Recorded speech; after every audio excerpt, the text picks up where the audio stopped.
अस्सलाम वालेकुम वरहमतुल्लाहि वबरकातुहू। कैसे हैं आप सब प्यारे प्यारे शहजादे और शहजादियाँ। अरे खुशखबरी मिल गई है सबको कि अब बाजी जान यहीं पर आप सबको पढ़ाएंगी रोजाना।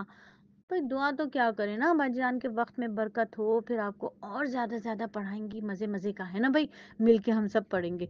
अम्मी के हल्के में भी पढ़ाएंगे, आपके हल्के में भी पढ़ाएंगे, कितना मजा आएगा ना। तो आज आपका 10वां सबक दे रहे हैं। बाजी जान लेट हो गई हैं। अच्छा, मुहर्रम की पहली तारीख को हमने ये सबक शुरू किए थे, तो आज मुहर्रम की कौन सी तारीख है? हाँ देखा कितना लेट हो गई बाजी जान। और छुट्टी कर ली थी ना 3-4 दिन। ओए होए, अब क्या होगा? अब सजा मिलेगी। और सजा क्या होगी? ज्यादा ज्यादा सबक पढ़ाना पड़ेगा, है ना भाई। तो चलो भाई, आज 10 मुहर्रम का सबक पढ़ते हैं और आज ही हम इंशाल्लाह 11 और 12 का भी पढ़ लेंगे। ठीक है, तो पक्का वादा करें, दोनों दोनों मिलकर, हम सब मिलकर वादा करते हैं कि हम आज ही सबक पढ़ेंगे भी और इंशाल्लाह सबक को सुनेंगे भी। और सारे रिश्तेदारों को, जिनके छोटे छोटे बच्चे हैं ना, उन सबको ये सबक भेजेंगे भी इंशाल्लाह ताला। ठीक है, चलिए पक्का वादा ना करें, नहीं भेज सके तो फिर आपका वादा टूट जाएगा ना। कोशिश करें, नेक बात को फैलाना चाहिए। तो चलिए जल्दी से अच्छा सा सबक सुन लीजिए। अच्छे बच्चे जो है ना, वो रोजाना क्या करते हैं? रात को सोने से पहले इस्तगफार पढ़ते हैं। 5वां कलमा आता है ना, आपको सबको आता है ना, अस्तगफिरुल्लाह रब्बी मिन कुल्ली ज़ंबी। तो आप सबने 5वां कलमा पढ़ना है। जिन्हें नहीं आता वो इस्तगफार पढ़ेंगे रोजाना। ठीक है, इस्तगफार पढ़ने का फायदा क्या होगा? मेरे नबी सल्लल्लाहु अलैहि वसल्लम ने पता है क्या फरमाया था? मेरे नबी ने फरमाया था, ए लोगो, अल्लाह के सामने तौबा करो, बेशक मैं भी दिन में 100 मरतबा तौबा करता हूँ। अरे वाह, नबी सल्लल्लाहु अलैहि वसल्लम दिन में 100 मरतबा तौबा करते थे ना, तो हम तो उनकी उम्मती है ना भाई। हम भी 100 मरतबा तौबा करेंगे, पक्का पक्का मसनून अमल भी हो जाएगा। तो रात को सबने बच्चों ने क्या करना है? अच्छा सा काउंटर ले लेना। वो नहीं, अंगूठे में एक तस्बीह पहनते, ठक ठक करके उसकी तस्बीह के ऊपर दबाते रहते हैं बटन को, तो 100 टाइम पढ़ते पढ़ते हम सो जाएंगे। अच्छे बच्चे जो है ना, वो सब बच्चे तस्बीह पढ़ते पढ़ते सो जाते हैं। ठीक है, या तो आप काउंटर ले लें, और नहीं है तो फिर वो जो दानों वाली तस्बीह होती है ना, वो ले लें। वो जो अंकल आए थे, आंटी आई थी, उम्रे पर से लाकर दी थी ना उन्होंने, वही वाली ले लें। ठीक है, तो रात को पढ़ते पढ़ते सो जाएंगे। फिर देखिएगा इतने प्यारे प्यारे जन्नत के हमें ख्वाब आएंगे, मक्के मदीने के ख्वाब आएंगे। हम ख्वाब में जो है ना वहाँ मदीना पहुँच जाएंगे, इतनी मज़ा आएगा। हम तो मस्जिद नबवी में जाएंगे ख्वाब में, फिर अल्लाह के नबी हमें बुला भी लेंगे इंशाल्लाह ताला। ठीक है, तो सारे बच्चे आज से इस्तगफार पढ़ के सोएंगे ना। और कल क्या बताया था मैंने? सूरह इखलास भी पढ़ना है और सूरह माउज़तैन भी पढ़ना है, दोनों, है ना भाई। तो इंशाल्लाह पढ़ेंगे ना। तो आज की इस्तगफार, आज का जिक्र तो हो गया। चलो आज हम बात करेंगे अपनी हदीस पर। आज की हदीस है, नबी सल्लल्लाहु अलैहि वसल्लम ने फरमाया, मस्जिद से कूड़ा कबाड़ निकालना बड़ी आंखों वाली और हूरों का महर है। ठीक है, तो हमें क्या करना है? मस्जिद की झाड़ू देनी है। अब मस्जिद में जो बच्चे जाते हैं उनका काम है वो मस्जिद की सफाई सुथराई करें। ठीक है, अब महशर में एक वाक़या मुझे याद आया। महशर में एक शख्स आएगा, उसका अमालनामा तोला जाएगा, उसकी नेकियां थोड़ी सी कम होंगी।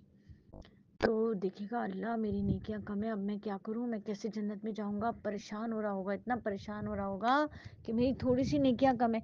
इतने में देखिएगा 2 फरिश्ते आएंगे और वो ना मिट्टी उसके ना नेक अमाल के पलड़े में डालना शुरू कर देंगे, मिट्टी। वो इतना परेशान होगा, वो कहेगा, अल्लाह ये क्यों मेरे अमाल नामे में मिट्टी डाल रहे हैं? ओहो, ये मेरे अमाल नामे में मिट्टी डाल रहे हैं। अब देखिएगा नेकियों वाला पलड़ा इतना भारी हो जाएगा, इतना भारी हो जाएगा। तो फिर पता चलेगा भाई, ये जो मस्जिद से झाड़ू देता था ना जब ये, तो जो मिट्टी गर्द गुबार होते थे वो भी उसके नेक अमाल में तोले जा रहे हैं। ठीक है, तो हम सब ने क्या करना है? और आपको बताऊं, जब मैं छोटी सी थी ना आपके जितनी, तो हम भी मस्जिद में जाते थे सिपारा पढ़ने, और हम अपनी मस्जिद का वजू खाना भी धोते थे, और हम अपनी मस्जिद की झाड़ू भी देते थे। और हमारी मस्जिद में उस वक्त जो है ना एक तेल का चिराग रखा होता था, वो तेल जो है ना चिराग में से हम उंगली डाल डाल के अपने सर में लगा लेते थे। इतना मज़ा आता था। हम तो छोटे बच्चे थे आपके जितने, जब हम तो शरारत करते थे, मस्जिद में जाते थे, बस मस्जिद ही हमारा खेल था। यही हमारा खेल था, मस्जिद के वजू खाने साफ़ करना, मस्जिद की सफ़े साफ़ करना, यही हमारा खेल था। तो बस हम मस्जिद में होते थे। अब भाई लड़कियां बड़ी होके तो मस्जिद जाती नहीं है, अब क्या करें? बाजी जान तो नहीं जा सकती, लेकिन अब शहजादे शहजादियां जाएंगे तो बाजी जान को तो सवाब मिलेगा ना। तो सबने जाना है मस्जिद, और मस्जिद की सफाई करनी है। ठीक हो गया। आज का अदब भी सुन लीजिए। आज का अदब ये है कि बात साफ साफ और अलहदा अलहदा करनी चाहिए, ताकि सुनने वाले को बात आसानी से समझ आ जाए। जल्दी जल्दी नहीं बोलना चाहिए। नबी सल्लल्लाहु अलैहि वसल्लम इतनी साफ साफ बात करते थे کہ ہر کوئی ان کے الفاظ گن لیتا تھا، گننا چاہتا تو الفاظ بھی گن سکتا تھا. تو اب جو بچے ہوتے ہیں نا بدتمیز، امی امی امی مولانا نے مجھے مار دیا، امی یہ کری امی کرے، گندے بچے اس طرح سے بات کرتے ہیں. ٹھہر ٹھہر کر ادب کے ساتھ بات کرنی چاہیے، ٹھیک ہے؟ گندے بچے نہیں بننا ہے، اچھے بچے بننا ہے. اور آج کی تعلیم بھی سن لیجیے، ایک بہادر بچے کی کہانی ہے.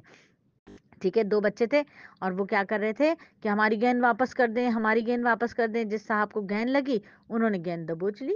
ایسے کھیل رہے تھے کہ انکل کو گیند لگ گئی اور انہوں نے کہا میں تو اب نہیں دوں گا. بچے نے بڑی بڑی منتیں کہ انکل دے دیں انکل دے دیں، لیکن وہ جو صاحب تھے وہ مسلمان نہیں تھے. اب وہ دے ہی نہیں رہے اس کی بال ہی نہیں دے رہے. تو آپ صلی اللہ علیہ وآلہ وسلم کا، اب بچوں نے کیا کیا کہ اچھا دے دیجئے بھائی، ہمارے نبی کی خاطر ہی دے دیجئے. اب وہ کیا کرا اس غیر مسلم نے، وہ تو مسلمان نہیں تھا، اس نے کیا کیا کہ نبی صلی اللہ علیہ وآلہ وسلم کی شان میں گستاخی کرنے لگا. ٹھیک ہے، تو بچہ جو تھا وہ گیند لینا بھول گیا اور لکڑیوں سے جن سے وہ کھیل رہے تھے نا، تو وہ اسی لکڑی سے اس غیر مسلم کی پٹائی کرنی شروع کر دی، خوب درگت بنائی. معاملہ جو ہے وہ حضرت عمر فاروق رضی اللہ تعالیٰ عنہ کی عدالت میں پہنچا. تحقیق کی گئی بھائی کیوں مارا بچوں نے اس آدمی کو جو غیر مسلم ہے، مسلمان بھی نہیں ہے. تو انہوں نے کہا کہ بھائی اس نے ہمارے نبی صلی اللہ علیہ وسلم کی شان میں گستاخی کی، توہین رسالت تو جرم تھا. غیرت ایمانی کے ساتھ بچوں نے اس کی پٹائی کر دی. تو حضرت عمر فاروق اتنے خوش ہوئے، اللہ کا شکر ہے، انہوں نے کہا کہ اللہ کا شکر ہے ہمارے بچوں میں نبی صلی اللہ علیہ وآلہ وسلم کی اتنی محبت ہے اور اس معاملے میں بھی وہ اتنے حساس اور اتنے بہادر ہیں. تو یاد رکھو میرا بیٹا، نبی صلی اللہ علیہ وآلہ وسلم کی شان میں کوئی بھی گستاخی کرے، کوئی بھی جھوٹی نبوت کا دعویٰ کرے، وہ جھوٹا ہے، کذاب ہے. نبی صلی اللہ علیہ وآلہ وسلم کی شان میں گستاخ